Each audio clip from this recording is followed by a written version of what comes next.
Olá, o Fé para hoje está agora começando e vamos viajar no tempo. Mas ao contrário do comum, onde se desloca do presente para o futuro, ou às vezes do presente para o passado, hoje nós vamos do passado para hoje, para o presente. Uma história acontecida há mais de 2000 anos que nos apresenta o retrato dos nossos dias, com o problema e aquilo que Deus espera de nós como resposta. Hoje vamos analisar a experiência dos amigos de Daniel que se viram com uma estátua de ouro à sua frente, uma fornalha atrás, um rei ao lado, mas o Espírito de Deus pelo lado de dentro. Não sai daí, está começando o Fé para hoje.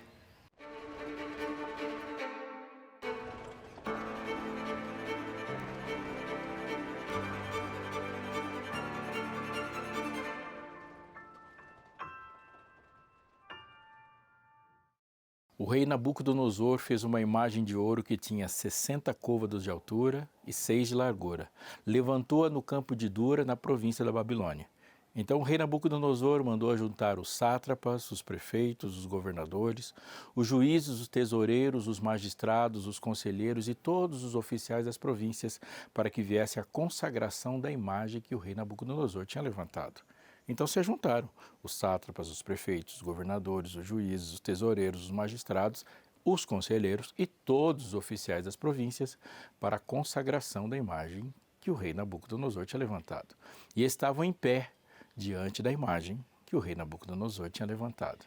Daniel capítulo 3, versos 1 a 3.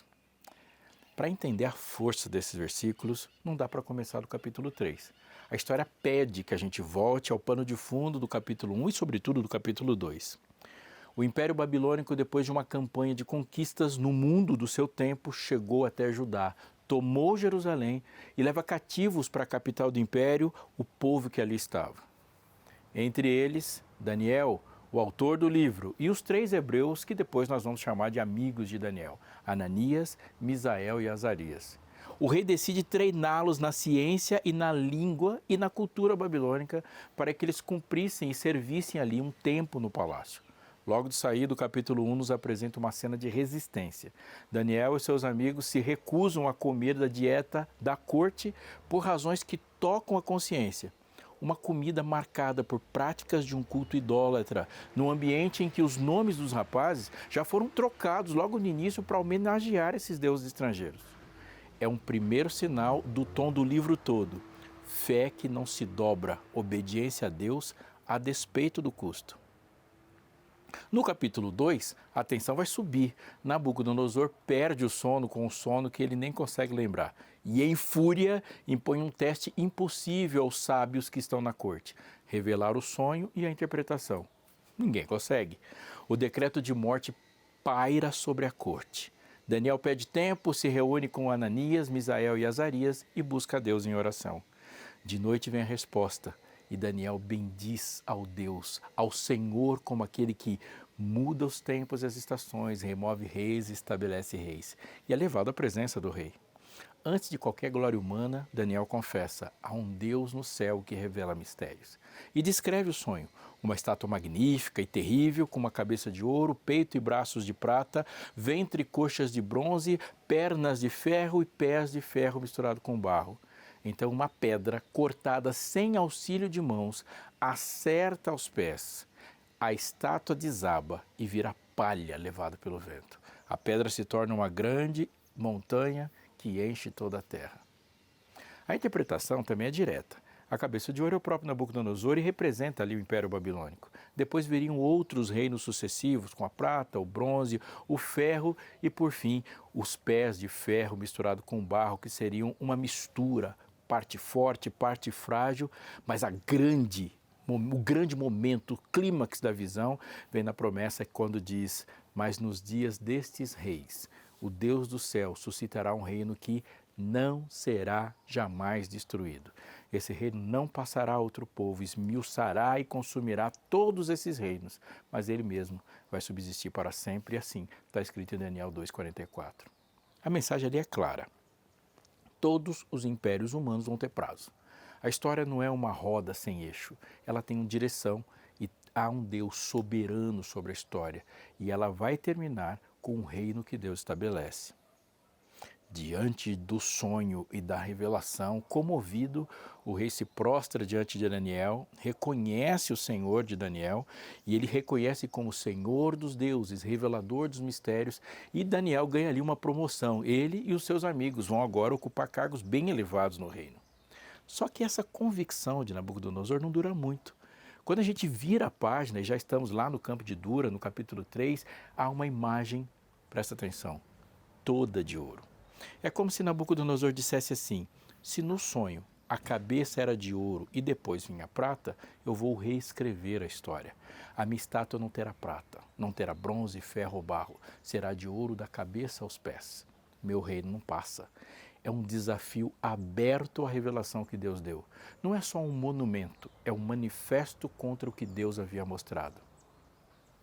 Daí vem a pergunta: em quem ou em que o rei está confiando para bancar um gesto desse de desafio a Deus? E o texto não vai jogar palavras fora. E ele vai dizer isso nas medidas da estátua. Olha só, 60 côvados de altura e 6 de largura. Quem conhece o mundo babilônico sabe que isso não é um detalhe casual. A cultura da época era construída sobre a base 60, que podemos chamar de sistema sexagesimal. Ele é usado na contabilidade, na arquitetura, na astronomia e nos calendários, nos pesos e nas medidas daquele povo babilônico. Cada casa desse sistema valia 60 vezes a anterior. E porque esse sistema de 6 em 6 e 3 em 3 pode ser altamente divisível. Pense em 60, que ele pode ser dividido rápido e facilmente por 2, por 3, por 4, por 5, por 6. 60 pode ser dividido por 10, por 12, por 15, por 20, por 30. E isso resolvia frações com muita prática na vida. E tem mais uma coisa. Essa aritmética se entrelaçava com a religiosidade babilônica. O que era sagrado também é medido por 60. O número 60 ocupava um posto supremo associado ao Deus do alto céu. E outros deuses também recebiam seus números, só que com hierarquias abaixo de 60. Então há o Deus do 50, do 40, do 30, do 20 e do 15. O cosmo, na mentalidade babilônica, era governado por deuses astros e pediu uma contagem e uma medida para o momento de culto, para as festas e para interpretar os presságios. O círculo do céu, por exemplo, foi pensado em 360 graus. Horas, minutos, eles carregam essa herança de 60. No templo e no palácio, 60 ciclos faziam uma mina e 60 minas um talento. Os zigurates, que eram as torres em degraus, eram observatórios rituais. E na linguagem do império, elas serviam para contar e para se alinhar ao poder do céu. Quando o texto aponta 60 por 6, ele está dizendo: Nabucodonosor está construindo a sua posta com a régua do sagrado babilônico, na gramática que ele reconhece como a linguagem divina. O mesmo acento aparece no comando, no momento em que ouvirdes o som da trombeta, do pífaro, da harpa, da cítara, do saltério, da gaita de foles. 6. E de toda sorte de música vos prostrareis. 6 instrumentos abrem o ritual. E não é só um toque de clarim para executar uma ordem, é uma orquestra para seduzir os sentimentos. Há, portanto, uma coreografia de sedução, uma imagem que captura os olhos com brilho e grandeza, uma música que embala o coração e uma multidão reunida sobre um mesmo gesto para transformar obediência em pertencimento.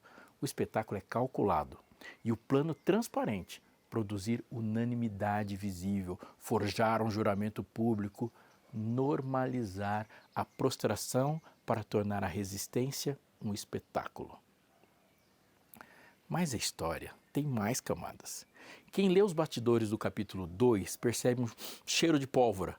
Após o sonho esquecido e a incapacidade dos magos, começaram a circular no palácio alguns rumores de que Nabucodonosor estava sendo traído e havia até um planejamento de um atentado contra ele.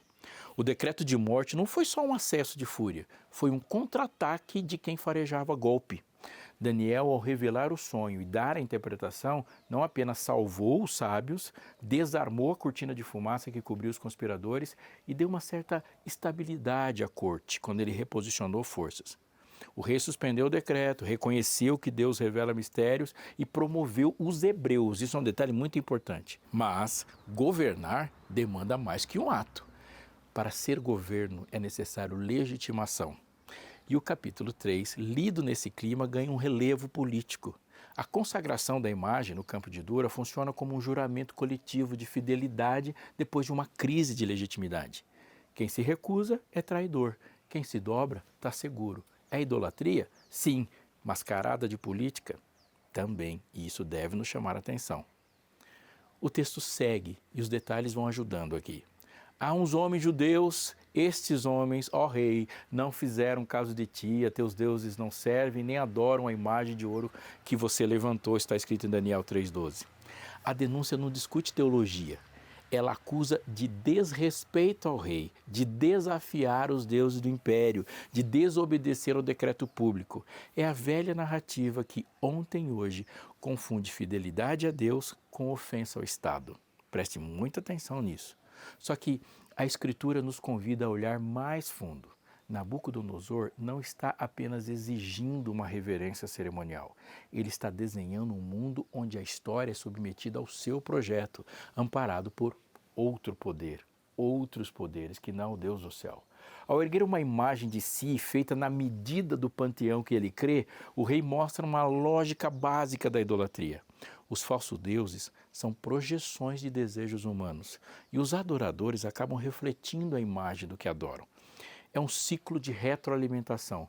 O plano nasce no coração orgulhoso do idólatra. O poder para realizá-lo é emprestado pelo ídolo. O pensamento é do homem, a energia é do seu falso Deus. Na boa, nada mudou. Mas o decreto, ele tem seus dentes. Qualquer que não se prostrar e não adorar será no mesmo instante lançado na fornalha de fogo ardente. Daniel 3,6. E a montagem do evento é milimetricamente pensada. Primeiro, pelo apelo visual. Ouro brilhando a 27 metros, um sol de metal no meio da planície.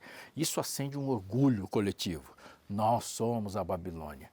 Segundo, há um apelo sonoro. 6 instrumentos, toda sorte de música, harmonia planejada para envolver. Não é difícil reconhecer o método. Conta comigo. Cenografia, ritmo, luz, som e massa produzem estados emocionais que empurram a vontade para onde o comando quer. E a história recente, na Segunda Guerra Mundial, mostrou esse script em escala modernas. Lembre-se da Alemanha nazista. Desfiles noturnos, colunas de luz, bandeiras gigantescas, bandas marciais, coros, pausas dramáticas e aqueles slogans em uníssono fabricaram pertencimento e obediência, transformando ansiedade em euforia e crítica em silêncio. A tecnologia da época só potencializou um recurso antigo: estímulos sensoriais para alinhar mente e corpo. E hoje? Há um outro tipo de planície de Dura, que cabe bem na palma da mão. Redes sociais comprimem um tempo e contexto. No presencial, a gente pediria calma e checagem. No feed, ela dispara em segundos. Métricas de prova social como likes, views, trendings, eles funcionam como uma bússola de rebanho. Se todo mundo compartilha, deve ser legal, deve ser verdade. Se todo mundo faz, deve ser aceitável. O viés confirmatório entra como cola. Algoritmos e preferências filtram o que vemos e reforçam o que já pensamos, silenciando dissonâncias. Em bolhas assim, ideias estranhas em outros ambientes parecem óbvias e a manada anda. Desafios perigosos normalizam os riscos que fora da tela iam parecer absurdos, tipo ondas especulativas criam enxames de inativos que ninguém entende. Compra-se porque todo mundo compra. Linchamentos virtuais, eles vão converter suspeitas em certezas morais instantâneas, que vai arruinando reputações sem devido processo. Os comentários virais já precipitaram corridas digitais, movendo bilhões em poucas horas. Não é para jogar o telefone fora ainda, calma aí, mas é para perguntar honestamente: quanto do que eu penso e faço nasce de convicção refletida? Quanto nasce de um empurrão de couro? Há ainda um terceiro fio nessa trama: o cálculo do interesse. Quem é convocado para a consagração? Sátrapas, prefeitos, governadores, juízes, tesoureiros, magistrados, conselheiros e todos os oficiais da província. Está logo no segundo versículo do capítulo 3. Gente que tem muito a perder se o rei se desagradar. Renda, cargo, status, influência. A motivação deles não é o amor ao rei, é a autopreservação. Não é por acaso que a cena lembra a provocação feita contra Jó. Porventura Jó debalde teme a Deus, estende porém a mão, toca-lhe em tudo que tem e verás se não blasfema contra ti na tua face. Está em Jó 1, de 9 a 11. A acusação é velha, ninguém é leal de graça. Desconfia-se de Deus como se ele fosse um ídolo que compra devoção com benefícios, e desconfia-se dos fiéis como se eles fossem idólatras interessados. O coração humano, quando se ajoelha a ídolos, negocia tudo. É sempre troca, é sempre cálculo e, no fim, sempre um déficit para o adorador. Quarto fio, o medo. Qualquer que não se prostrar será lançado na fornalha de fogo ardente. Quando a sedução não basta, a ameaça entra. E aqui vale pensar no que o medo revela. Um medo é um espelho das nossas hierarquias de valor. Ele dispara quando algo que consideramos importante, muitas vezes sem perceber, parece ameaçado. Um pai entra em pânico ao perder o filho de vista. A estrutura de valor grita que a vida da criança está no topo. Alguém treme por falar em público. A ameaça não é o microfone, é o que ele representa: pertencimento, status, reputação. Por baixo, duas camadas atuam em paralelo. Uma que é rápida e inconsciente e usa atalhos, memórias emocionais, condicionamentos, vieses culturais. E nesse momento a amígdala reconhece padrões e aciona o corpo antes que a consciência formule uma frase. Ali ficam valores implícitos: segurança, aceitação, controle. A camada lenta, consciente, mora no córtex pré-frontal. É onde justificamos, priorizamos, escrevemos nossa tábua de valores com palavras: fé, família, propósito, integridade. Mas quando essas camadas se desencontram, nós sofremos. Eu posso dizer então ali que a minha saúde é prioridade. E eu vou, ao mesmo tempo, adiar um check-up por medo do resultado. Eu posso declarar que eu não ligo para aprovação e suar frio diante de um feedback neutro. O sistema rápido está atribuindo alto valor à aceitação e reagindo como se a sobrevivência dependesse disso. O inverso também é verdadeiro. Quando os valores conscientes são cultivados na prática, eles educam os valores implícitos. E pela repetição e pela exposição segura, o cérebro aprende. Isso não é morte, isso é crescimento. E é por isso que as histórias de fé, quando narram coragem, não estão celebrando temperamentos destemidos, mas hierarquias de valor reordenadas. É o Deus que está acima de tudo, lá do lado de dentro. A pergunta que paira sobre a planície de Dura é esta: o que está em jogo quando se dobra o joelho por medo da fornalha? O que ou quem está ocupando o lugar de valor supremo? A Escritura nos dá a pauta dos vencedores. Eles, pois, o venceram por causa do sangue do Cordeiro e por causa da palavra do testemunho que deram, e mesmo em face da morte não amaram a própria vida. Apocalipse 12, 11. Repare, não é amor à morte, é amor a Cristo acima da própria vida. Quando Jesus chama para segui-lo, ele não floreia. Se alguém vem a mim e não aborrece seu pai, sua mãe, mulher, filhos, irmãos, irmãs e ainda a própria vida, não pode ser meu discípulo. E qualquer que não tomar a sua cruz e vier após mim, não pode ser meu discípulo. Assim, pois, todo aquele que dentre vós não renuncia a tudo quanto tem, não pode ser meu discípulo. Lucas 14, 26 a 27 e também o verso 33. Não é desdém pela vida, é colocar a vida no lugar certo. O autor da vida é o valor supremo e a verdadeira adoração se mede por essa régua. Voltemos ao quadro completo. Nabucodonosor reúne todos os níveis de poder sob um sol de ouro, amarra a cerimônia com música calculada, embala com orgulho nacional, oferece a segurança de manada, atiça o interesse dos poderosos e sela com ameaça de morte. É um sistema. Ele conhece as cordas do coração humano: sedução, pertencimento, sobrevivência, autopreservação e medo, tudo junto. Não por acaso, o texto repete as listas de autoridades, de instrumentos, de povos, de línguas. É a liturgia de um império que se confunde com religião. E é aqui que a pedra cortada sem mãos reaparece no horizonte da fé. O capítulo 3 não desmente o capítulo 2, ela revela o capítulo 2. A imagem de ouro é a resposta humana à visão, tentando se eternizar e dizendo, afrontando a Deus, que se não vai passar sem Ele. E a fornalha é o preço da unanimidade. A prostração é o gesto esperado, mas no meio da planície estão 3 que aprenderam com Daniel e com Deus a não negociar a consciência, porque a consciência está amarrada ao Deus vivo.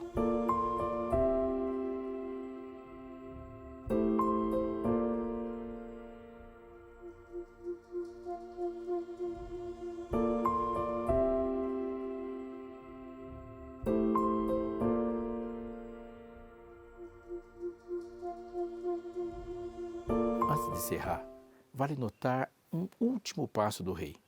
Depois da crise política do capítulo 2, ele precisa agir como estadista. A consagração da imagem não é uma loucura religiosa, é um ato de governo. Todos de joelho, agora. A idolatria serve à política. A política fortalece a idolatria. O alvo não é apenas queimar infiéis, é calibrar o império. E é nesse ponto que a resistência cristã ganha o seu lugar no mundo. Dizer não com respeito, com clareza, com coragem e aceitar o custo. Não é bravata, não é fanatismo, é uma adoração. E a adoração na Bíblia não é um sentimento privado, mas uma vida colocada diante de Deus como sacrifício vivo, santo e agradável. É por isso que as misericórdias de Deus são o nosso chão. As misericórdias do Senhor são a causa de não sermos consumidos, porque as suas misericórdias não têm fim. Renovam-se a cada manhã. Grande a sua fidelidade. A minha porção é o Senhor, diz a minha alma, portanto esperarei nele. Lamentações, capítulo 3, versos 22 a 24. Você precisa focar nisso, porque esse texto de Daniel, ele faz um reflexo no Antigo Testamento de Apocalipse 13. E precisa haver o mundo nos seus movimentos culturais e políticos a partir de uma leitura religiosa. Ali para alguns era só um movimento político, para outros era só um movimento religioso, mas a visão do mundo sob a ótica de Deus não separa nenhuma área que não deva ser criticada, compreendida e exige um posicionamento a despeito das categorias que o mundo põe. Se você é um ser espiritual, você enxerga tudo espiritualmente. Talvez você me diga, mas e a pressão? E o espetáculo? E a música? E a massa? E o feed? Sim, tudo isso é real. E exatamente por isso precisamos desmascarar os mecanismos. O apelo ao orgulho, somos os melhores. Esse apelo seduz. O êxtase coletivo, todo mundo junto. Isso embriaga. As recompensas, você só tem a ganhar. Isso é sedução. E o medo, ou você cede ou vai sofrer. Isso paralisa. Mas a Bíblia não romantiza. Ela mostra. E ao mostrar, ela oferece um caminho.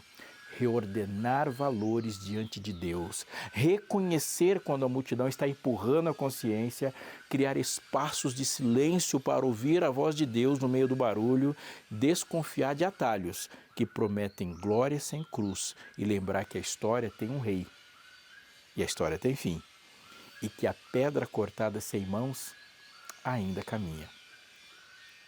A cena da planície de Dura nos chama lucidez. O rei do mundo sempre oferece 4 trilhos: encantamento, êxtase, interesse, medo.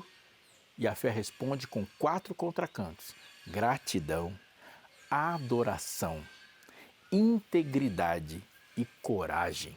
Isso tudo são valores que dentro do coração vão responder àquelas propostas de idolatria, sejam elas em quais formatos elas aparecerem. Nós não somos, repito, não somos chamados para ficar buscando a morte. Somos chamados a permanecer fiéis, mesmo se isso custar tudo. E quando essa fidelidade é provada, o próprio Deus se encarrega de revelar sua presença no meio do fogo. A história bíblica é cheia de imagens que viram o espelho. A estátua de ouro nos pergunta que imagem estamos erguendo na vida, no trabalho, no coração. O som da música nos pergunta que canções governam nossos impulsos e nos dá graça ou jingles do momento. A multidão ajoelhada nos pergunta quem está definindo nossos normais, a palavra ou os feeds. E a fornalha nos pergunta onde está o nosso valor supremo. Se a vida for o supremo bem, o medo terá a última palavra. Se o Senhor da vida for o supremo bem, a última palavra será a esperança. No fim, tudo volta para aquela promessa do capítulo 2. Nos dias destes reis, o Deus do céu suscitará um reino. A imagem de ouro vai à ferrugem, a música cala, a multidão se dispersa, os cargos passam e a fogueira apaga, mas a pedra cresce. E quem se firma nessa pedra aprende a fazer o que Daniel e seus amigos fizeram. Do quarto fechado, buscar misericórdia. Diante do trono, confessar que há um Deus no céu. Na planície, ficar em pé quando todos se dobram. E, se preciso, caminhar para o fogo com o coração em paz, porque o valor supremo já está decidido. A verdadeira adoração não é um momento, é uma hierarquia interior. Deus que governa absolutamente todos os espaços e partículas do ser e fazer o que a história pede de nós. É isso que a graça nos dá. Ela nos dá força para viver e é assim que no meio de impérios que passam, a gente aprende a permanecer.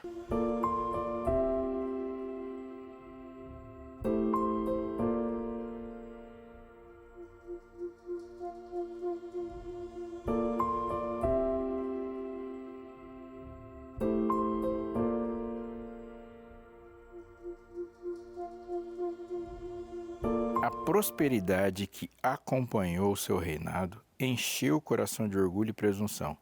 Passaram-se cerca de 9 anos, desde o sonho com a estátua do capítulo 2 e o episódio descrito no capítulo 3, que nós vamos aprender agora. Você sabia que do capítulo 2 até o capítulo 3 de Daniel passaram-se 9 anos e que esses intervalos têm muitas informações e há mais informações entre um capítulo e outro? Pois é, hoje eu conversei com você sobre muitas lições que a gente pode obter estudando o livro de Daniel, esse livro de profecia tão importante. Mas tem muito mais. Você ficou curioso? Quer saber mais sobre esse importantíssimo livro que fala sobre profecias e histórias entre profecias que dizem pra gente o que Deus espera de nós enquanto nós esperamos dele? Você pode ter essas informações porque houve um material preparado com mãos preciosas e de pessoas que estudaram bastante esse livro e transformaram num material de estudo de muito fácil acesso, sem perder a profundidade. Olha aqui, está na minha mão, ó. Profecias de Daniel. E esse material foi feito para estar na sua casa e não aqui na Novo Tempo. E ele chegará até você se você pedir. Fale conosco por meio do contato da Escola Bíblica. Está aparecendo uma mensagem de celular para você mandar aí, ó. 98244 4449. Operadora 12 98244 4449. Esse é o recado, é o lembrete, é o presente do Fé para Hoje para você aprender mais sobre esse assunto tão importante. Nas suas horas de estudo ali, você aprender sobre Daniel e as profecias que não são para o seu tempo, são para o nosso. Quantas coisas a gente pode se posicionar. Você viu que no texto de hoje ele fala da relação que os cristãos têm com aquilo que parecia ser inofensivo, só um movimento político, mas escondem muitos movimentos religiosos. A mesma coisa acontece no nosso tempo e a gente precisa estar esperto com isso. Eu estou marcando esse compromisso com você, te oferecendo esse presente e já te esperando para o próximo programa Fé para Hoje, segunda-feira, 10h30 da noite.